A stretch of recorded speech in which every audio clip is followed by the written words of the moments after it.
할아버지랑 손잡고 개구리 잡으러 갈까? 응, 좋아. 안녕하세요. 41살 이정훈입니다. 오늘은 제가 5살이던 시절 아직도 잊지 못하는 이야기를 조심스럽게 꺼내보려 합니다. 1990년대 초반 저는 5살이었습니다. 크지 않았지만 따뜻한 집이었습니다. 아빠는 퇴근하면 저를 번쩍 안아 올렸고 말했습니다. 우리 아들, 오늘 뭐 했어? 저는 자랑하듯 떠들었고 엄마는 부엌에서 웃으며 말했습니다. 노 과자 사줬죠? 아빠는 눈을 찡긋하며 비밀인데? 하고 웃었습니다. 반찬은 많지 않았지만 식탁은 늘 따뜻했습니다. 엄마가 밥을 퍼주며 말했습니다. 많이 먹어야지. 키가 커지는 거야. 그 웃음과 목소리가 영원할 줄 알았습니다. 그날 저녁도 평소와 다르지 않았습니다. 아빠는 제 머리를 쓰다듬으며 말했습니다. 아빠는 내가 제일 소중해. 그 말이 이렇게 빨리 기억이 될 줄은 몰랐습니다. 어느 날 밤이었습니다. 아빠가 갑자기 기침을 심하게 했습니다. 괜찮아?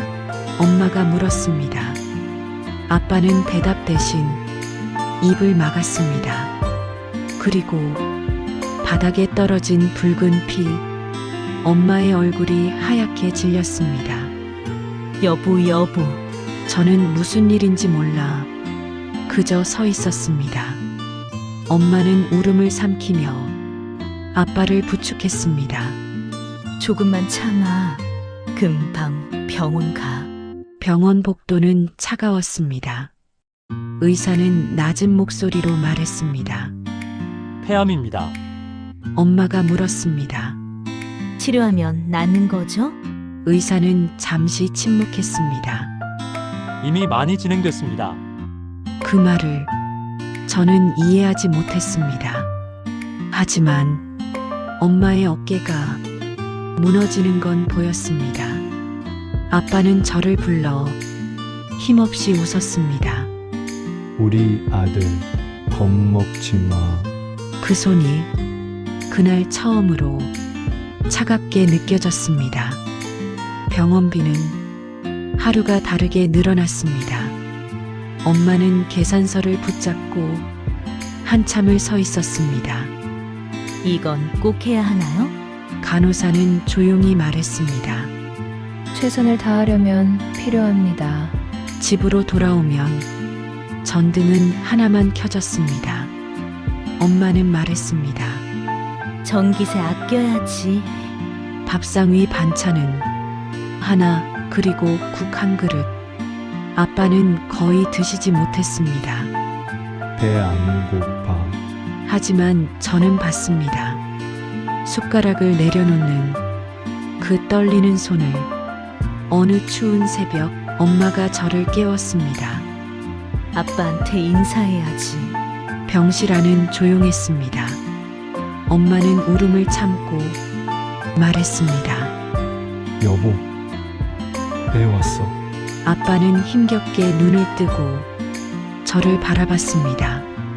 아빠 어디가? 제가 묻자 아빠는 겨우 웃으며 말했습니다. 조금 쉬다 올게.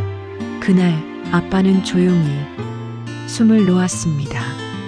저는 죽음을 몰랐습니다.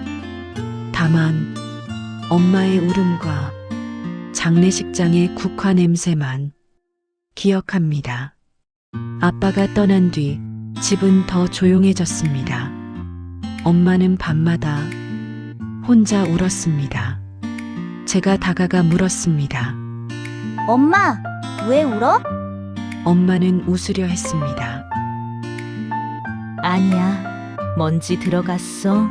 하지만 밥은 점점 줄어들었습니다. 어느 날 엄마가 제 앞에 앉았습니다. 한참을 말하지 못하다가 겨우 입을 열었습니다. 엄마가 일을 해야 해. 저는 고개를 끄덕였습니다. 일이 뭔지도 모르면서 조금만, 정말 잠깐만 할아버지 댁에 가 있을래? 엄마는? 엄마는 제 얼굴을 붙잡고 말했습니다. 돈 벌어서 금방 데리러 갈게. 약속. 그날 엄마 손을 잡고 시골로 갔습니다. 버스에서 내릴 때 엄마 손이 유난히 차가웠습니다. 저는 몰랐습니다. 그 약속이 인연이 될 줄은. 할아버지는 저를 보자마자 웃었습니다. 우리 손자 왔구나. 저를 번쩍 안아 올리며 말했습니다. 별이라도 따다 줄까? 저는 진짜인 줄 알았습니다. 그만큼 믿었습니다.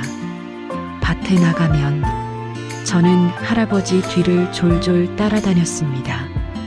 거기 위험하다. 그러면서도 손을 꼭 잡아주셨습니다. 점심시간이 되면 할머니가 부르셨습니다. 들어와라. 밥 식는다. 마루에 앉아 먹던 밥은 이상하게도 늘 맛있었습니다. 제가 제일 좋아한 건 할머니가 담근 동치미였습니다. 시원하지? 할머니가 묻으면 저는 고개를 끄덕이며 말했습니다. 또 줘?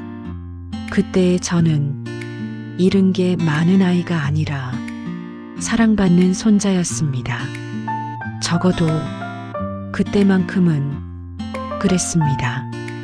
어느 날 동치미 항아리를 열어보니 국물이 거의 남지 않았습니다.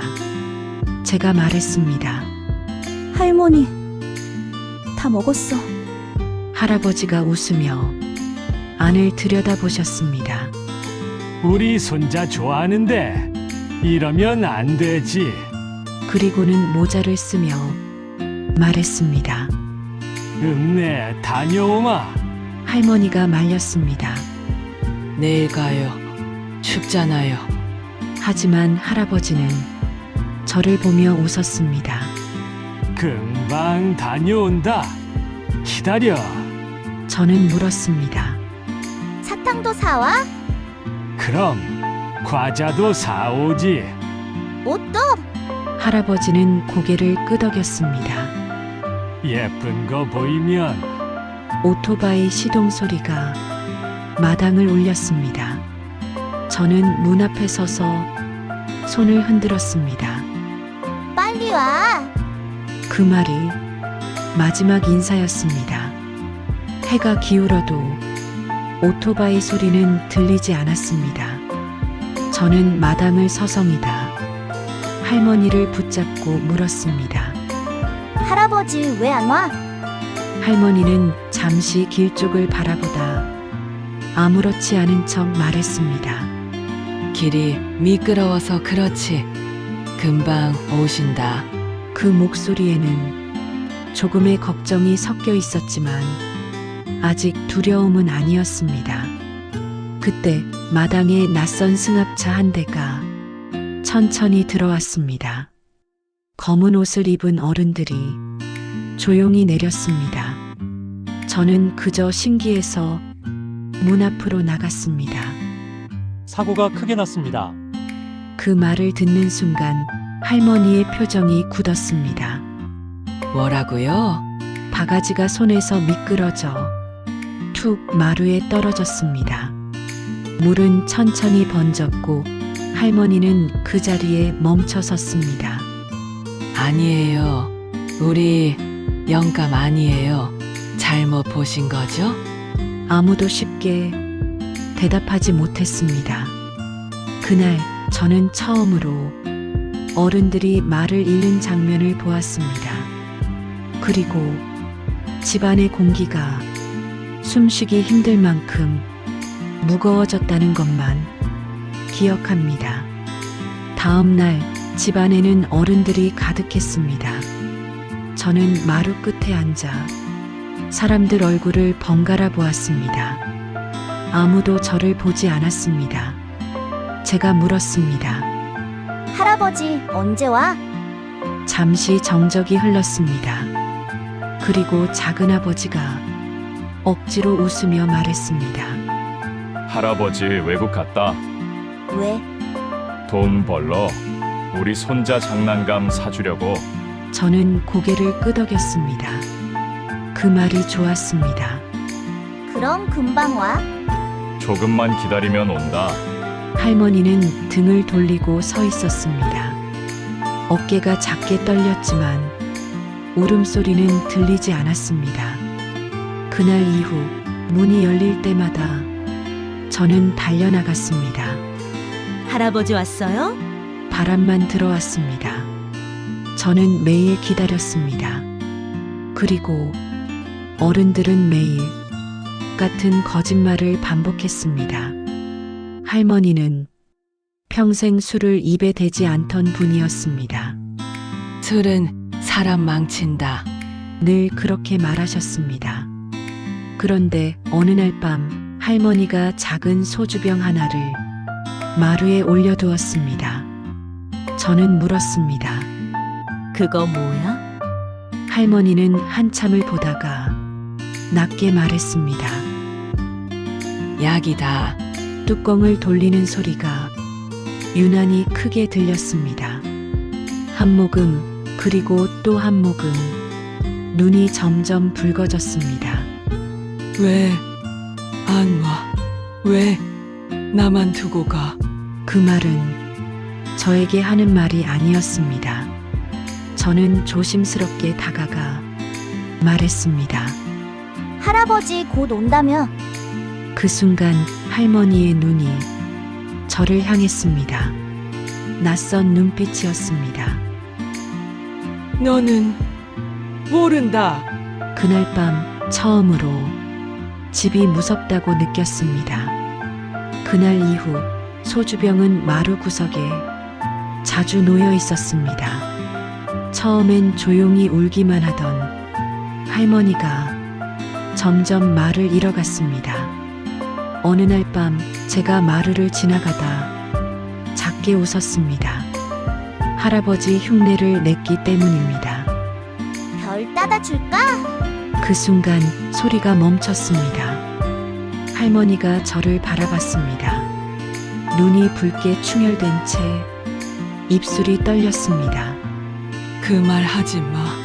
저는 이유를 몰랐습니다.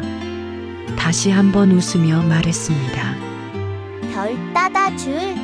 찰싹 갑작스러운 소리에 귀가 울렸습니다. 뺨이 뜨거웠습니다. 너만 보면 그 사람이 생각나서 그래. 그 말이 무슨 뜻인지 몰랐습니다.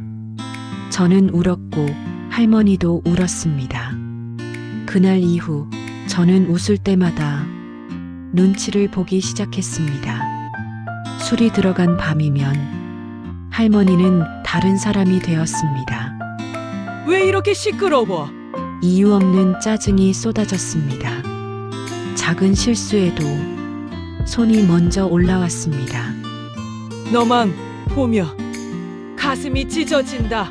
그 말은 원망인지 그리움인지 알 수 없었습니다.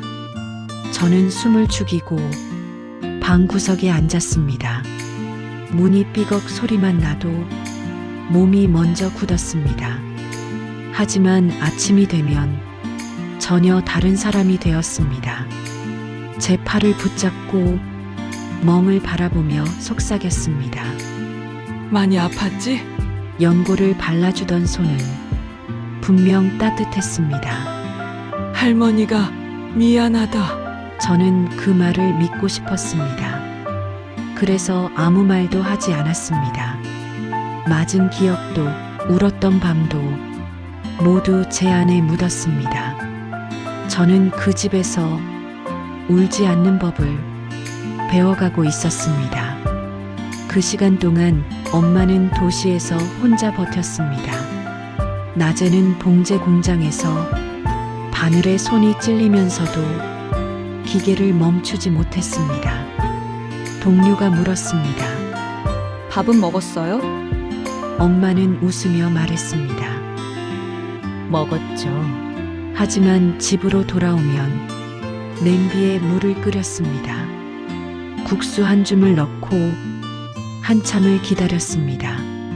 불어야 많아 보이니까 그게 하루 한 끼였습니다. 밤에는 인형 눈을 붙이며 중얼거렸습니다. 조금만 더 벌자. 그리고 2년 뒤 엄마가 저를 데리러 왔습니다. 마당 끝에서 엄마를 보는 순간 저는 달려가 안겼습니다. 엄마, 참았던 울음이 한꺼번에 터졌습니다. 엄마는 제 등을 쓸어내리며 계속 말했습니다. 미안해. 엄마가 미안해. 저는 아무 말도 하지 못했습니다. 맞았다는 말도 무서웠다는 말도 그저 엄마 품에서 아이처럼 울었습니다. 도시로 돌아온 뒤 몇 년이 흘렀습니다. 저는 중학생이 되었습니다. 어느 날 친척 어른들의 대화를 우연히 듣게 되었습니다. 그날 말이야. 동치미 재료 사러 가셨다더라. 손자 좋아한다고. 그 말에 심장이 멎는 줄 알았습니다.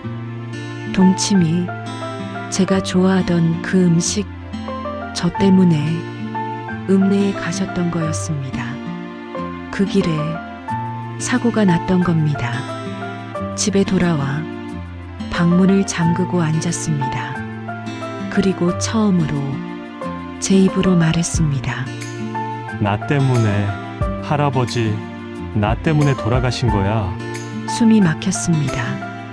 그날 이후 저는 할머니를 더 이해하려 애썼습니다. 하지만 마음 한쪽에서는 또 다른 목소리가 들렸습니다. 그래도 왜 나를 때렸어요? 저는 할머니 집에 가지 않았습니다. 보고 싶지 않았습니다. 사랑했지만 미웠습니다. 그 감정이 저를 오래 붙잡고 있었습니다. 고등학생이 되던 해 할머니가 쓰러졌다는 연락이 왔습니다. 간암이었습니다. 술 때문이라고 했습니다. 병실에서 본 할머니는 작고 말라 있었습니다. 저를 보자 힘없이 웃었습니다.